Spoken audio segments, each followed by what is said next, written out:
Maybe not. It's 12:32, so let's get going. So hello everybody. How is everybody feeling today? Today is it's here in the UK. It's our last day before we head back into lockdown. I hope everybody is okay. How are we all feeling about that? Come and let us know. Come and let us know in the chat box. We're obviously joined again by Natasja today, and I know that as I am, everybody is excited to welcome Natasja back. So we'll give the floor to Natasja in a second, but before I hand over to her, I just wanted to kind of have a quick word to tell everybody that when we started this network back in March of this year, we very much made a commitment to kind of carry on for as long as it took whilst we were in this situation, to help as many people as possible and to try and bring a bit of a cheer as much as we can, and bring a resource where people can grow and learn and develop and what have you. Now we know that we're going back into a month-long lockdown as of tomorrow. We have been very, very busy behind the scenes looking into a new schedule, which kind of kicks off today really with Natasja. But we've got some amazing people coming up. I'm in conversation with a law of attraction coach. I've got a great motivational speaker coming up next week. And we've got a whole program in December, which we're getting our favorite guest back on to come and say hello. And we've got a theme running throughout December, which is going to be great. And some of you may have already seen that we've got an event coming up on November the 18th, which is centered around confidence. And we've got various people talking about imposter syndrome. We've got someone talking about shyness and helping people come out of their shell, and a really inspiring lady to come and talk about kind of general confidence tips as well. So we've got lots planned for everybody. We're not just kind of going to disappear and disappear into the shadows because things are getting a bit dramatic again. In fact, quite the opposite, we're going to ramp it up. So it's great to have everybody on board. Thanks for all your comments. Come and say hello for the people that have just joined us. But anyway, enough waffle from me. As always, this is never about me. It's all about our guests and the members of our community. It gives us great pleasure to reintroduce Natasja. The feedback from Natasja's first session has been fantastic. And I know a lot of people have been looking forward to today. So welcome back, Natasja, and hope all is well. How's things your end? Oh, it's well, thank you. I was just so focused on doing this. So, but you know, all things considered, it's going well. Yeah, and hopefully I can share some of that wellness vibes with the people on the call today. Good, I'm sure you can. So look, I'll be here listening in, and Natasja's got some great things prepared for us today, and I know that she's very happy to answer anyone's questions and what have you at the end if needs be. So over to you, Natasja. Are you okay with sharing screens and stuff? Yeah, is that all set up? I think I should be fine. And at one point, I might then just switch off the sharing screen and speak to you about something. I think you might know what it is when it comes up, and then I'll go back to sharing. Okay, fantastic. Cool. Okay, so let us start. Let me share my first screen. Host disabled participant screen sharing. So I think I need something from you in order to share. Yeah, just bear with me. Yeah, for some reason it's being a bit temperamental today. It's not letting us do the bits and pieces. I think if I'm a co-host, then I should be able to. Yeah, share. It's not letting me make you a co-host today for some reason. Ooh. I don't know why that is. It's the same as it wouldn't let me go live onto the other websites. That's weird. Yeah. How do we do that then? Just bear with me. Wait a minute. I can share whatever you did. It's working. Yeah. Yeah, I'm gonna share. Okay. Cool. There we go. Play from beginning. There we go. And I'm just gonna minimize so I see myself. Okay, got it. Yes, so thank you everyone for being here. If it's your second time, thanks for coming back. If it's your first time, thanks for taking a chance. And so I'm going to be speaking about how to feel on top of the world. And I know this is a bold statement, but I believe we can at least try to feel on top of the world at least most of the time. And hopefully this presentation will help you do exactly that. So first, let me just introduce myself. So I'm Natasja King, coaching in brackets, because coaching at the moment is still a side hustle. I'm a full-time PA and I've been a legal PA since 1997.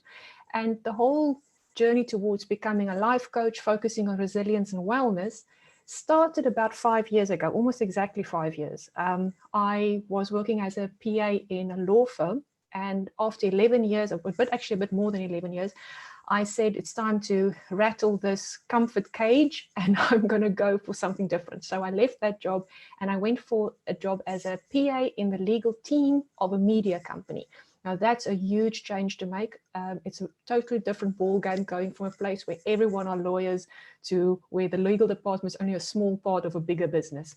And on top of that, I then decided that I want to go and get corrective surgery to my feet, to fix feet problems that I've had for up to 40 years at that point, I think. And that meant that my right foot was in a cast from my toes to my knees for 8 weeks. Then I had 6 weeks of physio, then a 6-month break, and did the same for my left foot. But unbeknownst to me, for the left foot, I developed contact dermatitis from the plaster that they put on the incisions. And all I knew was my foot was on fire for 24 hours a day, 8 weeks, for 8 weeks. Total constant burning sensation that never went away. And that really messed with my head. I had to learn to deal with anxiety, with a bit of depression, with some irrational thoughts I had. At one point, I thought I wanted to hobble to the kitchen and get a pair of scissors and cut open this plaster cast just to get relief from the constant burn. And of course, I can't do that. So that's where my whole idea of mind, body, and resilience actually kicked in, where I had to do these things. I had to use breathing and calming techniques and resilience thinking to overcome this. So when the cast then came off, did the physio, recuperated a little bit, I said, now I'm going to change jobs completely, or not completely. I went back to legal PA, but this time in a new firm at a law firm as executive assistant. But I only stayed in that job for about 5 months because I think looking back, I wasn't mentally strong enough yet after the job at the media company and the surgeries. So it really I didn't last very long in that job. And I'm going to tell you a story about that a bit later. But I then took 6 months out to recuperate. And in those 6 months, I asked myself, well, how did I manage to overcome the difficulties of the surgery? And it was looking at the end goal. I had literally bought a pair of sandals and I put it in the bedroom and I was looking at those shoes and thinking, I'm going through all this pain, all this uncomfortableness, because I want to be able to wear any kind of shoes, throw away the orthotic insoles, walk long distances without any pain. So I kept that going. And how would I feel when I'm walking on the beach with my husband and all those lovely stuff that goes with it? And I use those same feelings as the way of finding my next job, which is the one I'm still in now. I thought, how do I want to feel when I'm in the office? How do I want to feel when I leave the office in the evenings? How do I want to feel on a Sunday evening knowing I've got to go to work tomorrow? How do I want to feel when I deal with the other lawyers in the firm? And of course, I had a vision about the salary, the practical things like where the offices should be, what the kind of work I want to do. But the biggest thing was listening to my feelings, because I had learned from the mistakes I'd made or the experiences I had in previous careers or jobs, that the feelings was really important for me, because that influenced my mind, my thinking, my behavior.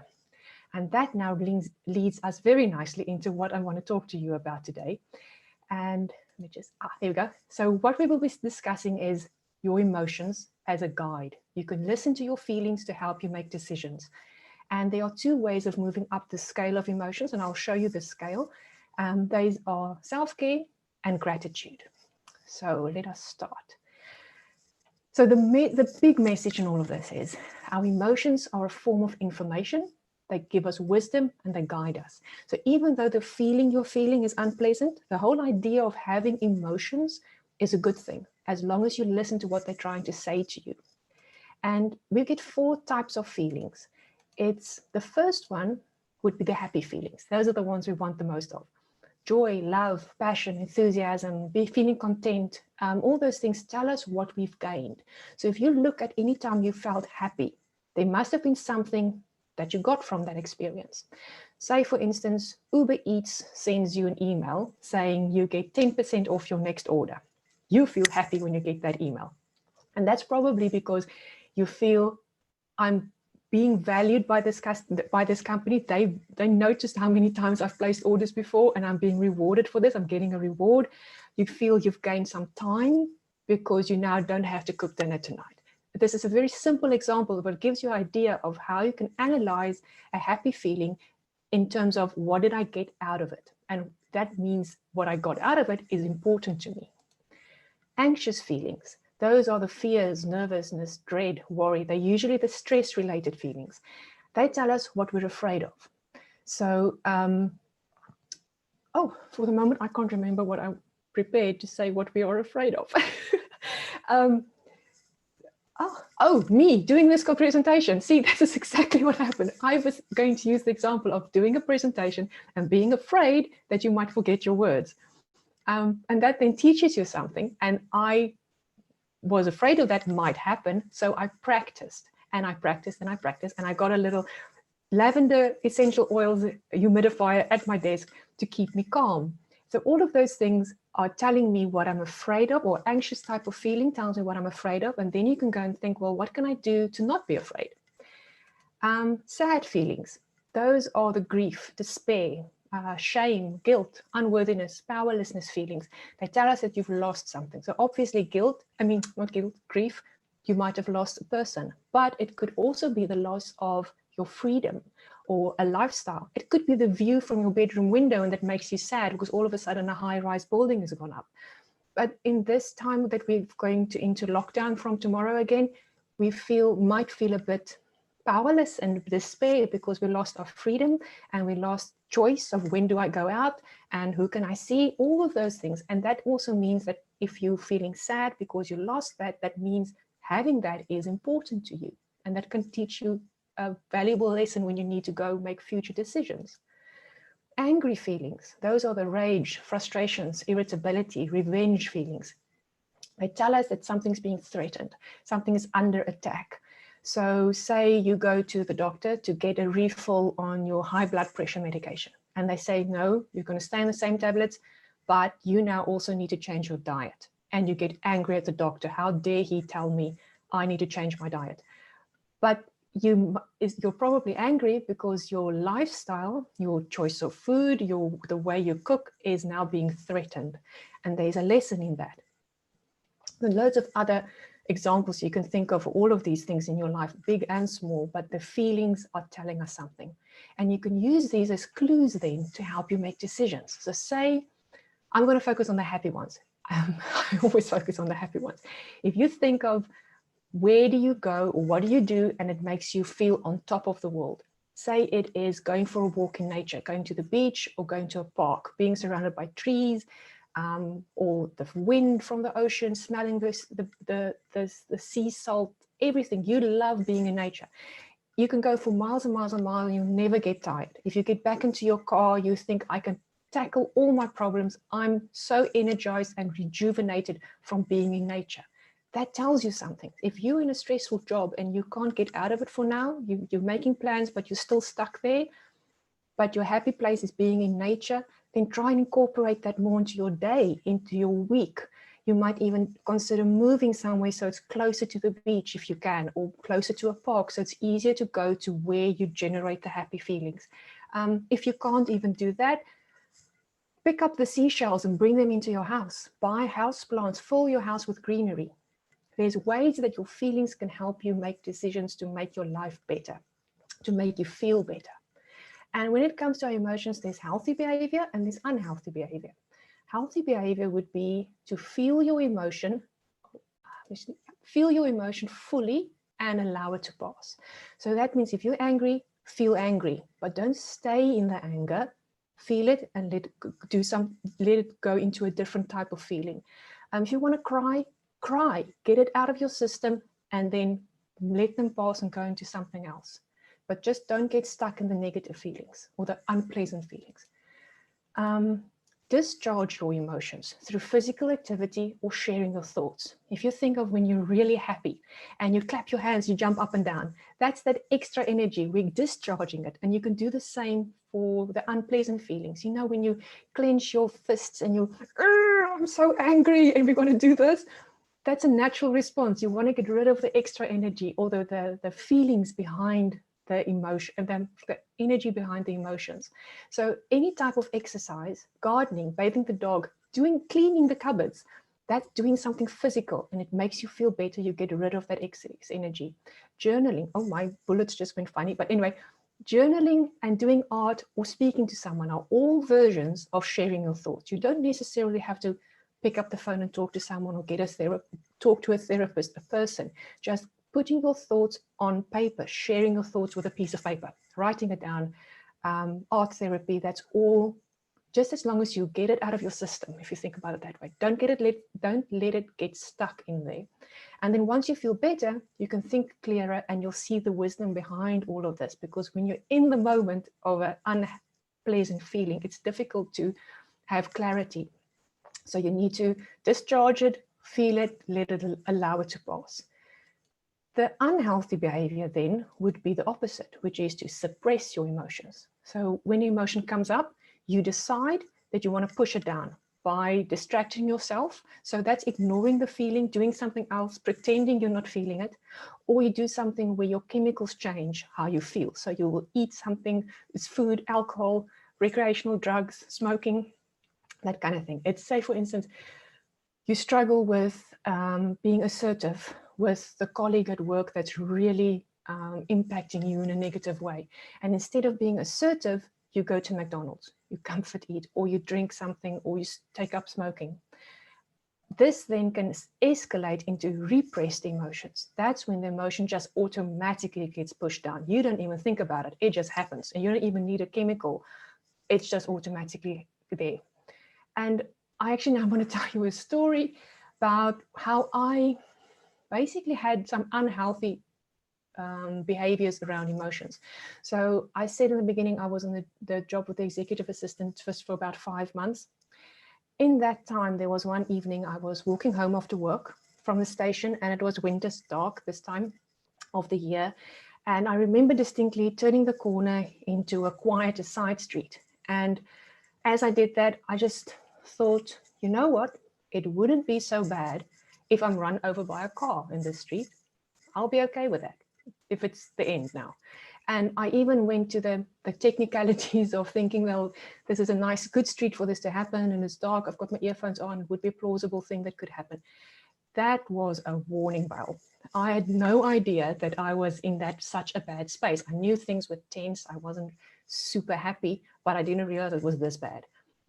Went home, cried my eyes out. So that was feeling the emotions and letting them pass. And then my husband and I said, well, we need to do something immediately. So we booked a holiday in Spain for I think 5 or 6 days, just to get some sunshine, get away from everything, clear my head a bit. And then I went back to the office and I resigned. And I took the time out, like kind of a career break. It turned out to be for 6 months, but I just said, I'm going to stop working. So that was 100% me having suppressed emotions, not dealing with it, not doing any of these discharging of emotions, none of those healthy behaviors. I wasn't doing that. And that's where I ended up at. And when we talk about emotions, you probably now want to know there's a scale of emotions. So I'll want to explain that your feelings are more than just a happy, anxious, angry, or sad. Those are the words we used to describe our emotions, but they are so much more than that. It's not just I'm happy. There's levels of this, and that's the emotional guidance scale. So I need to open, there you go. Here's the scale. There's 22 levels of emotions, but there are many more emotions. You can see that some of them are on the same level. So whether you feel joy or whether you feel appreciation, it's the same vibrational energy. You're still on top of the world. They are equal. Joy, knowledge, empowerment, freedom, love, appreciation. They all feel really, really good. And then you go right down to the bottom. And in my situation, I think I was hanging around in overwhelm for quite a while, and I didn't notice this. If I had had this emotional guidance scale, I probably would have been able to pick up that I'm feeling overwhelmed and I should be on the lookout or do things to prevent me from going into the lower emotions, the doubts, the worries. And this is a very good document to have at home. I have this on my website. You can go and download it from the freebies page. Because it's those times when we feel, I don't want to feel the way I'm feeling, but how do I feel? I can't describe it. I just feel icky. I've used those words because we've got these vague terms of what we feel, but they are actually very specific emotions. So if I was on the overwhelmed bit and I notice now I'm going into disappointment, that would tell me I'm slipping. I'm going down towards number 22 and I should pick myself up, literally pick up, go to the higher feelings, do what I can to prevent myself from getting into the reds and definitely from getting into number 22. So if we talk about the first half of these emotions, those are the green ones. We want to hang around in those spaces as much as we can. This is the place where you want to be all the time. If you're getting to the orange ones, start wondering, this could go either way. You just need to reach for the better feeling thought. That's the whole idea. Wherever you are, find a thought, any thought that will make you move up the scale. And if you know you're in hopefulness, feeling better would be optimistic. So it's difficult to make the leaps from these really, say for number 10, like what I say, irritation up to enthusiasm. That's a big jump to make, but it can be done if you've got the perfect movie to watch. For me, it's Birdcage. By the way, Google the movie Birdcage. I can't get enough of it, and it gets me right up to number 1 instantly. You might have a playlist, something you do that you know always makes you feel good. Then keep doing that.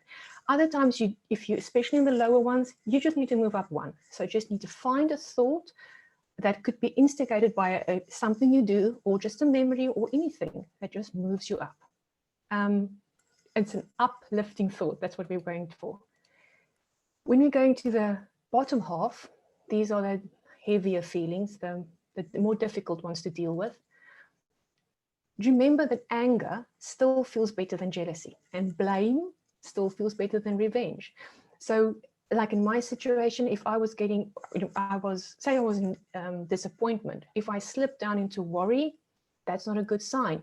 But if I'm in disappointment and I go up to 11, there's like, whoa, I've made an improvement. You need to know where you are. And either way, if it's better than the previous thought, you've moved up. So you will continue to move up as long as you notice that there's an improvement. Like, well done me, I'm feeling better. That's the whole point of this. I am feeling better. And just saying I'm feeling better makes you feel even better. But the further down the scale you are, the more effort you might need to put into reaching the better thoughts, because they are heavier and they're more difficult to push out of. And it's very easy to slip down. And if you're right at the bottom, it's a bit more difficult to go up. So the things that you can do to get you to move up if you're in the really low ones are self-care and gratitude. Those like magic bullets. They will immediately make you feel better. And when it comes to self-care, we know self-care is about taking care of ourselves, spending time on ourselves to make us feel good, to make us feel better so we can be of better service to others and to take care of ourselves. But self-care is not measured by the amount of money you spend. You don't need to buy fancy bubble bath, sit in a bath with golden taps overlooking the ocean in order to benefit from the bubble bath. Normal radox will do it. And that's despite what social media tells you. If you go on, Self-Care Sunday hashtags, and you see all these fancy images of people doing the most expensive, most elaborate things, it doesn't need to be that. Don't get sucked into the marketing thing. It just needs to make you feel good. And anything that, even if it doesn't cost money, maybe the most things that doesn't cost money is going to do that. Self-care is also not an excuse to spoil yourself by doing the things that you know are not good for you. So if you're on a diet, don't use food as a form of self-care. If you're trying to save money, don't buy something as a form of self-care, because the effect will be that you're feeling guilty and you want to feel good. So just be wary of this. Do something that you know, don't do the things that you know are not good for you. And self-care is 100% not selfish. Self-care is self-care. Self-care is not selfish. You owe it to yourself to do the things that makes you reach that better feeling thought, to move up the scale. And when it comes to examples of self-care, you'll see that a lot of them are actually linked to this idea of sharing your thoughts and using physical activity to get rid of the excess emotions. Self-care examples kind of correlate with that. So it's a very good way of dealing with emotions. You can listen to an uplifting music, podcast, or audiobook. And I say uplifting there because listening to a conversation on the radio about COVID is not going to make you feel better. Choose something uplifting. Go for a walk alone, or go for a walk with a friend. There's a difference, because one day you want to be on your own. Tomorrow you want to go for a walk, yes, but you don't want to share your thoughts, or you do want to share your thoughts. Exercise, if that makes you feel better, then do that. Have a bubble bath, creative writing and journaling.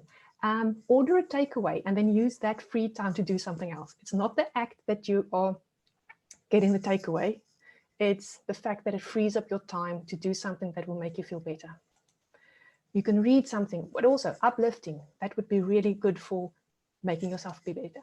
Do gardening if you like that. But if you don't like gardening, get a gardening service and use that time to do something else on this list. Make a fire and grill a steak. That's one mostly for the guys. And in the winter, coming from South Africa, weather doesn't change the fact that you would like to do a barbecue. Then you go out in the hail and the rain and you barbecue if that's going to make you feel good. Try out a new recipe. And medication and supplements. So there's an asterisk next to this, because it's not technically self-care in the way that these other ones are, but it is taking care of yourself. So if you need to take medication for depression, anxiety, diabetes, whatever it is, continue to take that medication. You will feel better. And if you can, add some supplements, especially now vitamin C. The NHS guidelines is 40 milligrams per day is the minimum. You can go up to 1,000. Some people experience some stomach ache if they have more than 1,000 milligrams a day. So that's just a guide. But definitely supplements and medication is self-care. And remember, you have to feel good, not guilty afterwards. And what you need may change from day to day. And this, if you notice your feelings and you match your self-care activity to how you feel, that'll make it easier to just pinpoint your feelings. It kind of gets you into the habit of listening to yourself and then adjusting your self-care to that. So here's a self-care plan, and it comes from my free 14-day, 7-email field-supported email course. I think it's the first day where you just click on the link in the email and you can download this. So what it basically is you're making a plan. You say, I will take care of myself in these different ways. So you think in advance, what's the stuff that I like? So you don't need to go, I don't know what I want to do today. You already know. And you have a time and a date and a frequency and a duration set aside for your self-care. Then the box number 3 is the things you can do or you have to do to make sure you stick to this. So if it is baking something, make sure you've got the ingredients. If it is listening to a podcast while you walk, it means downloading it, making sure your phone is charged. Even things like what you're going to say to the kids or your husband if they interfere with your self-care time, what's your line, what you're going to distract them with. The last one is, how do you feel afterwards? Because we want to measure how good this is for us. And remember, we said on a scale, once you notice you feel better, you're moving up the scale. So how do I feel before it? How do I feel afterwards? And if this thing works for me, I keep doing it. If it doesn't, I need to maybe adjust it. So you can get this from my email course, but I'll tell you about that at the end. Then gratitude. This one, I love everything to do with gratitude because it's the fastest way to move up the scale and it feels so good to do. And gratitude has lots of benefits, and it's not just feeling better. It also has physical changes that happens in our bodies when we are grateful for something. When you say thank you, thankfulness, count your blessings, call it what you want, it has a huge impact. First thing, or one of the stuff, is it releases dopamine and serotonin, which enhances your mood immediately. So that's the feel-good hormones. This is from a study in 2009. You say great, you count your blessings, you immediately feel better. It also lowers the cortisol, which is the stress hormone, which on long term gives you better heart function and more resilience. That's a study from 1998. So in one go, you're upping your feel-good hormones, you're lowering your stress hormones. I mean, that's like a magic bullet. I love it. So gratitude makes us more optimistic. It was shown that regular gratitude journaling showed an increase of 5 to 15% in optimism. That's a study from 2014. You naturally have a more optimistic view of the world by being grateful. And this study showed that 16% of patients who kept a gratitude journal reported the reduction in their pain symptoms, more willingness to exercise, more hours of quality sleep, and they were willing to stick to their prescription. So this is all called from the study called the Counting Blessings versus Burdens study. Very cool name, I think, from 2003. They took two groups of people who were receiving medical treatment. Nothing else changed, except for the fact that half of them kept a list of what they were grateful for, the other half a list of what they felt neutral about or that irritated them. And by doing this, by being grateful, they improved their health and they stuck to their prescribed treatments and the exercise the doctors gave them, and then they reduced symptoms of pain. And that's because optimism is believing that things will get better. So you could be overly positive, which means you gloss over things. It's like you pretend nothing's wrong. But optimistic people will say, yes, something's bad. Like in this study, the Counting Blessings versus Burdens. Yes, I'm ill. I'm receiving treatment by a doctor, but I believe things will get better because I'm showing this gratitude. And that means I will do my part. I will take my medicine. I will do the exercises. So it's a very healthy mental attitude to have is optimism. You still take action. You don't pretend everything is fine when it's not. And there is always something to be grateful for. I know people say, yes, you're perky and sunny and you're an optimistic view, but I honestly do believe, and I'm going to show you a trick where you can see this for yourself. So if you think gratitude is a different word for thankfulness, which is a different word for saying thank you, okay, a way of saying thank you. And we say thank you a lot in our days without even putting any gratitude feelings behind it. It's an automatic reply. You just do it out of good manners. But if you stop and think, well, why did I just say thank you? You can start this avalanche of gratitude. There could be things like in an email where someone sends you something, you type the words thank you as an automatic response, but just take a minute. So say, for instance, you go to Costa and you're in Costa, you placed your order, you got your coffee, you paid, you turned around and you just say thanks as you walk out. No emotions behind it. You're not really grateful in the sense of, oh, thank you, thank you, thank you, that kind of way. You just said the words. But now if you stop and think, why did I say the words? You think, well, okay, I was in Costa, I bought a coffee. Well, that would mean I've got money in the bank or some sort of overdraft or something. I've got the capabilities of buying a coffee. There's a place like Costa that exists that makes coffee. All they do is roast coffee beans. All they do is train their baristas to make me my coffee the way I like it. And I can change my mind from today to tomorrow, or I can go to the same place and they'll even remember what I ordered. That's just magical. If I've got the coffee in my hands, that means I have taste buds. I can smell, I can hear, I can feel the heat, I can taste the coffee, all of that. My senses are working to make me enjoy this cup of coffee. You can think, well, if I'm in Costa, how did I get here? If I walked here, that means my body is able to bring me on its own to a place like this. I can walk my feet, especially coming with history of foot surgeries, it's a blessing to be able to walk. If you drove there, that means you've got a car. You've got a car with petrol. You found parking. That's a blessing. You took public transport. We live in a world or in a country with an effective public transport system. And same coming from South Africa, not all countries have that. That's a blessing. So you can see how one word even without meaning, when you stop and think about it, can turn into this avalanche of gratitude. If you're sitting on the sofa and you ask someone to pass you the TV remote, think, once they do and you say thanks, that means I'm in a house, I've got Netflix, I paid for Netflix, my internet is working, I've got a sofa, I'm warm and snug inside. So that's a tip for, even when you think nothing is going well, just think about the last time you said the word thanks, and then start playing with that and get this avalanche of gratitude.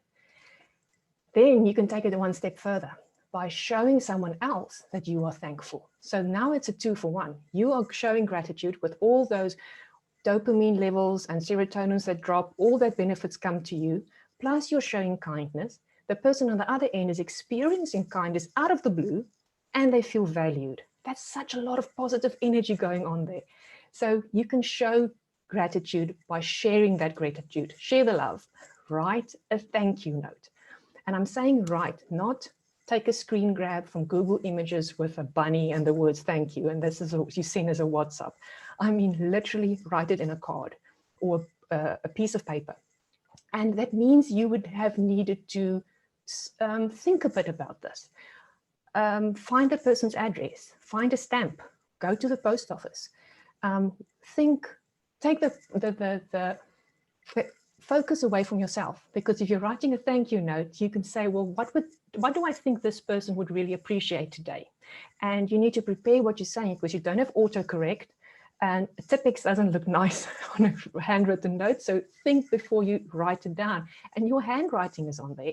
It has such a lot more power, and you will feel absolutely brilliantly, because for a while, the attention wasn't on you and you shifted it to focus on someone else. So saying that, I just quickly want to stop sharing my screen, and then I'm going to speak to Paul about something. Okay, Paul. Oh, hello. Hold on. I'm just getting my screen back. Hold on 1 second. Hello there. So can you tell us something about thank you notes? I can tell you something about thank you notes. Imagine that. Yes. Can everybody see this? So this came through. Through the post. I think I received it on Monday, and it was a lovely thank you note from Natasja, actually, who was thanking me for bringing her onto the community, and said some lovely words about how supportive and how great the members of the community are. And how did you feel when you got the card? Because you weren't expecting it. I wasn't expecting it at all. It was great. I mean, we never put this this network together to kind of get praise and bits and pieces, but it's always nice when people takes time out of their day to do things like that. So it was a lovely little token and a really, really nice gesture. And it's had pride of place on my home desk ever since. Okay, well, I'm very glad you say that, because that correlates with my next bit. By the way, people, I told Paul to not say anything. He didn't know what I was going to talk about. This is all non-scripted. Okay, so I'm going to go back to sharing my screen and I'll take it further. Where are we going? Where is it? There we go. Oh, good. Okay, got it. Oh, I thought I clicked the wrong button, but I didn't. So you write a thank you note. And actually, this was thank you notes, and writing the thank you note was part of a study in 2018 conducted by the University of Texas and Chicago. Now, firstly, let it sink in that these people took the time to study the effects of writing a thank you note. That's just blowing my mind already. Okay, so what they did is they took a group of 100 people and they asked them to write thank you notes to something they were thankful for. Then the writers were asked to rate how surprised, awkward, or happy they thought the people would be when they received these cards. And the recipients were asked to say, how do they feel when they got upon receipt of these thank you notes? But the senders, the writers of these cards, thought that most people would say they felt awkward, like this is a bit weird. They're going to think strange for this not random, but even person I know to take the time. It's just an odd thing to do. This is how they thought people would feel. But in fact, most recipients felt ecstatic. They measured it 5 out of 5, and the average was happy. They rated 4, so the average is 4 out of 5. Not one person felt awkward. So if you are considering writing a thank you note, do it, because no one will feel it's awkward. No one will think you're weird. They'll just feel ecstatic or happy. Scientifically proven, people, you can go and do it. So to sum up, use your feelings as clues to help you make decisions. That's what they're there for. They guide us, they give us wisdom, things we might not think about, they're telling us something. And it's healthy to feel your emotion fully and then allow it to pass. Don't hang around in the bad places, in the unhappy feelings. And discharge your emotions through physical activity or by sharing your thoughts. And we've discussed this, so this could be with sharing it on paper as well, not just person to person. And the two ways of moving up the scale to make you feel on top of the world, to make you feel better, is self-care. Take the time to do something that will make you feel better. And gratitude, it's rocket fuel for feeling better. And that can include writing those thank you notes. So gratitude, I can't go on enough about this. Oh, sorry, there is one more thing I can say. When it comes to gratitude, don't get hung up on the fact that, especially in these studies that I showed you, people were writing it down in a gratitude journal. If it's causing you more stress to find the time to keep a journal, then don't worry about it. Just be grateful. Do it as part of your day. It's a very good way of getting into the habit of gratitude. It's a great way of seeing the effects of it if you write it down. Like yesterday, I was grateful for these 5 things, and you can see how your list expands and it gets easier. And that's immeasurable value. But if that's going to cause you more stress to find the time to have a journal where you write it down, just think, I'm grateful for this. I'm counting my blessing. I'm sitting on the sofa and I'm listing and listing and listing more blessings. So yeah, don't get caught up or hung up about having to write it down.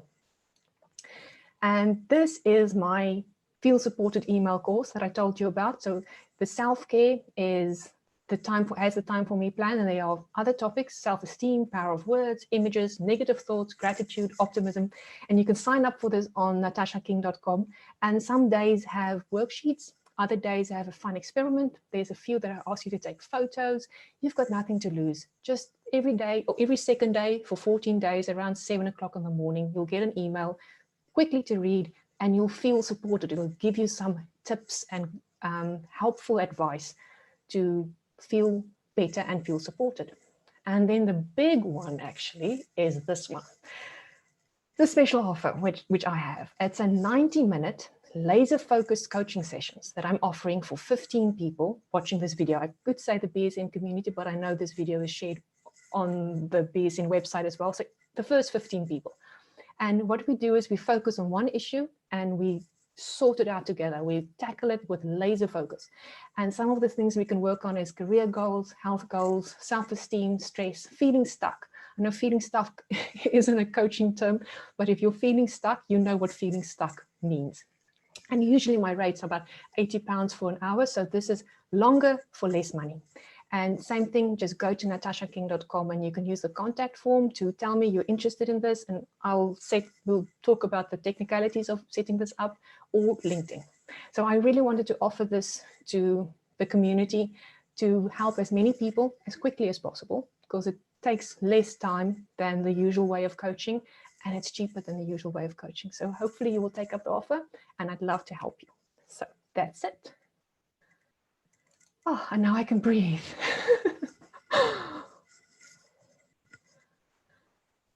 Well done, Natasja. It was great as always. Of course you can breathe. Yeah. I get so excited and like, I just want to fit in more what I'm saying. No, you're a natural at this, which is why it's great to have you on. And it's nice to kind of get raw feelings from people as well. You know that people kind of putting their heart and soul into things. So yeah, it's lovely to see. I know that Natasja is here and available if anyone has got any questions for Natasja. I know that she would happily answer any here and now. Whilst we're waiting to see if anybody has got a question for you. There's some lovely lovely comments. I'm looking, there's so many comments trying to yeah, it's lovely comments in the chat box about people. What what Mandy's saying is really nice about getting a handwritten note, and a lovely feel-good factor about it. It's especially nice in the kind of the modern days of internets and emails and direct messages and bits and pieces like that. So yeah, it's so easy to just go into WhatsApp, and you can even just send a GIF. And I mean, the gesture is fantastic. Don't stop doing that, but having something personal just adds an extra dimension, and I promise you feel so good for doing that. I don't know how it works, or actually I should know. It's the gratitude part of it, that you're noticing your gratefulness. But when you're writing the card and deciding on the pen and the color, and doing a little bit of creativeness if you want, and just thinking what would, so the example for Paul's, when I bought the postcard, I was thinking, dream big. I think he would like that. That would resonate with him. So the focus wasn't on me, it was on him. And that really shifts your energy, and you get a buzz from that. That's so amazing. And I think once you start doing it, you just don't stop. I did this a while ago for the HR manager at my previous firm and another lady that I was coaching, and they didn't expect it. And actually, for the lady I was coaching, I actually wrote a poem. I didn't write the poem. I copied it from a book, but I knew that it would mean something to her. And it did. And I had no idea when it would arrive. I didn't know everything was going on in her life. I knew something, but this poem spoke to other parts. And you just trust your intuition. And that also gives you a little bit of a buzz by helping someone on a level you might not even be aware of. No, it was a really nice gesture, as I say. So yeah, I can definitely back up everything that you've said there. And the front of it, dream big, is it very much hit the nail on the head on the head of how I kind of think about things. So, I thought so. Yeah, I thought it was great. So so no questions coming through, but lots of positive comments. People saying how helpful and insightful the session was, with great energy, and people saying that they're going to take lots away. Lots of people thanking you, Natasja, as well. So yes, thank you. On behalf of everybody that's here, Natasja, thanks for your time. That's 2 sessions. I know that people really enjoyed the first one, and clearly people have really enjoyed this one. So what we'll do, Natasja and I will kind of have a conversation from here to see if Natasja can kind of contribute in some way further down the line to the growing network. As I say, we've got lots of things planned over the coming month, where we've got lots of different webinars taking place. We're about to announce an incredible speaker who's coming, who will be on this time next Wednesday, with lots of other bits and pieces coming up as well. As I say, we've got a law of attraction coach, which I know lots of people have been talking about over the last kind of couple of years or so. So I think that will be of great interest. And if anybody is interested in our confidence event, I've just put the links up in the chat as well, which is on November the 18th, which is from 6 p.m. in the evening. So if anybody, unless anyone else has got anything else to say, once again, Natasja, thank you for your time today. Thanks for all the hard work for preparing, some great slides and some great advice. But always thanks for you guys for listening in and tuning in. Without your guys' support, we can't kind of carry on doing this. So thanks for giving up your time to listen to Natasja. We really, really appreciate it. We do. Thank you so much. And especially for me as a kind of newbie to talking to people, that really, I love it. Thank you for being here. Good. What wonderful energy. And thanks so much for everything, Natasja. We really, really appreciate it. Yes, Lynn, can we mention, so Lynn, the event speakers that we have is, yes, you're right, we've got Simon Alexander Ong, who, I mean, he's just incredible. He's done bits and pieces for the BBC, Sky News, kind of every single huge corporate, Google, Facebook, Salesforce. A wonderful speaker. We've also got a lady called Madeline McQueen, who is a huge podcaster, author, and what have you. And she's got a specific podcast around confidence. There is another lady called Nadia Finer, who is known as the Psychologist. She's a award-winning author. She's also a podcaster. She's been on the BBC as well, where she coaches shy individuals to help come out of their shell. And we've got another individual called Burju Erdem, who is an imposter syndrome specialist as well. Not that anybody will be interested in this, but I am hosting the event and get the honor to kind of welcome everyone on stage when they come on board. So hopefully that answers your question, Lynn, about the speakers.